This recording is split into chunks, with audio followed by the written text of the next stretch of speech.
Hello children, I have sent you this question paper where we have to discuss the practical. This practical has been asked in a question paper of ISC and we are going to work on this now. This is our experiment for today.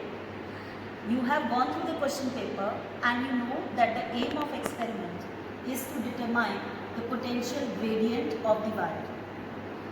You have also seen what are the apparatus which we require for this experiment.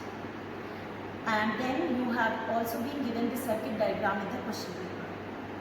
So according to the circuit diagram and this aim of the experiment, we have connected the apparatus.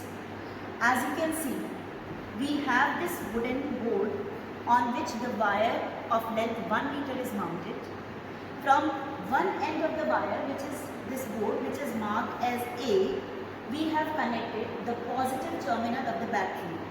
Here we have the battery eliminator. So this end is the positive terminal. Through the negative terminal, we have connected this ammeter, right? And then the other end of the ammeter goes to the end B. As per the circuit diagram, we need a key also, but we have already here a key with this eliminator. You can see this is a switch which we use as the key. So we are not using a separate key. Then we have a voltmeter also to be connected from the end A. Now I would like you all to see that when we connect the wire at any point, then how it should be done. Firstly, you can see that there is a cloth insulation. So this cloth insulation should be removed where you want this to be connected. Then when you connect it at this terminal, you have to just give a single loop, very neat loop, and then just tightly bind the screw. It should not be a loose end. Just see, it is tight, fixed tight, and there are not so many turns. So if air comes in the gap, this acts as an insulator and it will obstruct the flow of charge. In the same manner, I am connecting this end of the voltmeter wire to the terminal A. There is already one wire connected, so both the wires have a common terminal A, and then through the other end of the voltmeter, I have a sliding wire jockey. Now this sliding wire jockey has just one end through which we can connect it to the circuit. The other end of this wire goes to the voltmeter, which is again connected by binding it neatly. Now our apparatus is ready for work. Once again see how it has been connected. From the end A, I have the battery eliminator. Then through the battery eliminator, there is an ammeter. This part is complete.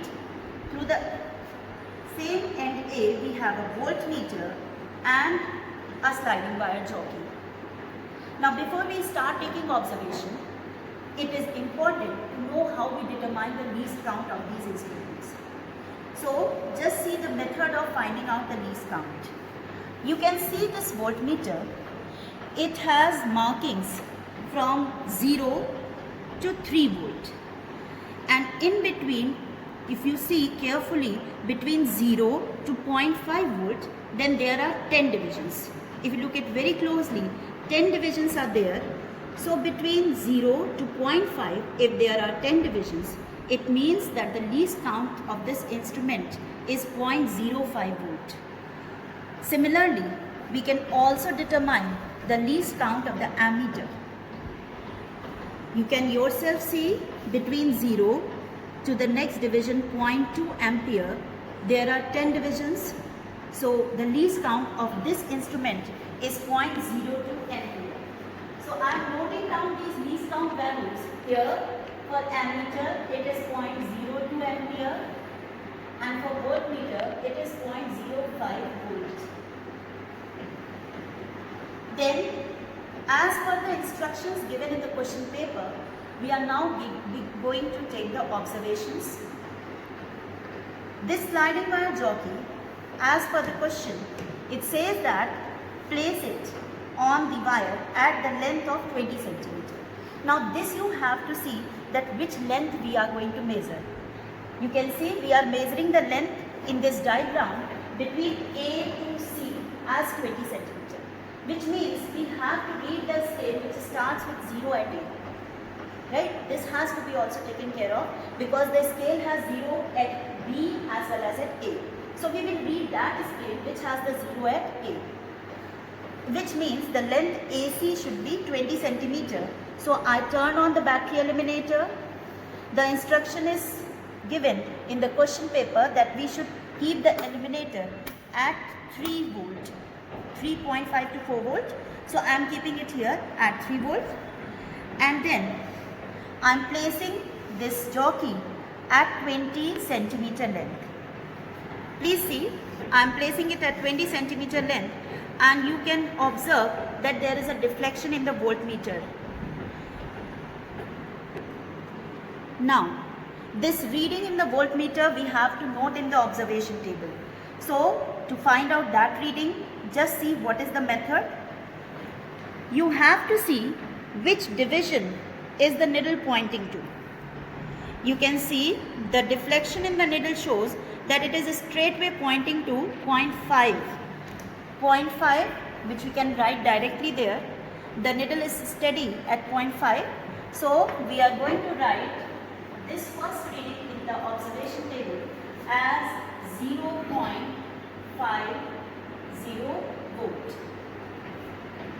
The next reading we will get as per the question paper when we place the jockey at 40 centimeter mark. And likewise we have to repeat it for 60, 80 and 100 centimeter. So we go further with the set of readings. For the next reading we have to place this jockey at the 40 centimeter. You can see I am taking that scale which has 0 starting from A and I am keeping it here. So at 40 centimeter, now where is my needle heading to? Please see, the needle is straightway pointing at 1 volt. So the reading for the next reading that we have to write is 1 volt, that I am writing here. And we must take care, children, that the wire should not get heated up. So we have to switch off the battery after every, right? So that the wire does not get heated up and its resistance should not be affected. Then I turn it on again for the next reading. It has to be placed at 60 centimeter. So please see, that is our next reading, 1.5. Exactly it is showing. It's 1 division less. Here it is 1 division less, which means altogether there are 29 divisions which we are seeing here. Between 0 to 0.5, 10 divisions, then 10 divisions, so 20, and then 9th division here, so 29. So how we will get this reading now? Just see. We have the voltmeter reading given by 29th division. So we have to get the reading by multiplying this number. So this 29th division we have to multiply with the least count of the voltmeter, which we have already noted. When we multiply this, we get 1.45. So this value we are going to write here in the observation table. So again 60 centimeter length, we are getting the value in voltmeter, the voltmeter reading as 1.45. Then we have one more reading to be taken up at 80 centimeter. So see children, here I am placing the jockey at 80 centimeter and what I am getting is the needle.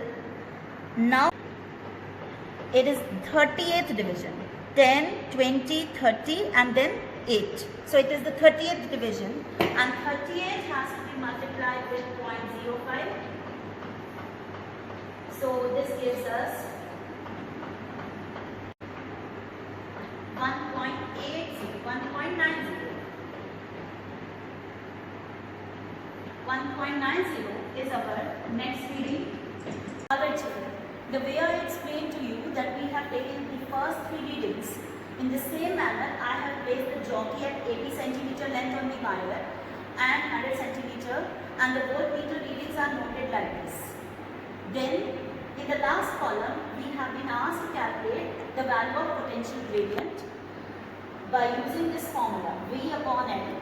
So all the calculations have been done, right? And what we are getting is that the value of this K potential gradient is coming almost same, and in the end we have to get the mean value of K. That value has to be reported in the lab manual as your final answer. So this is the assignment that you have to do. Finally, the mean value of K has to be calculated as the sum of K1, K2, K3, K4, K5, and this value you will write. So we have added all these values and the sum is coming to be 0.121. To get the mean we have to divide it by 5. On dividing, this value is coming as 0.0242. Now we have to give the result up to 3 places of decimal, which means we have to round up the answer, and the final rounded off answer is coming as 0.024. With the unit it is volt per centimeter. So we have determined what is the aim of that experiment. This is the end of the first experiment. We have an ammeter here which you can use in the second part of this experiment. Thank you, children.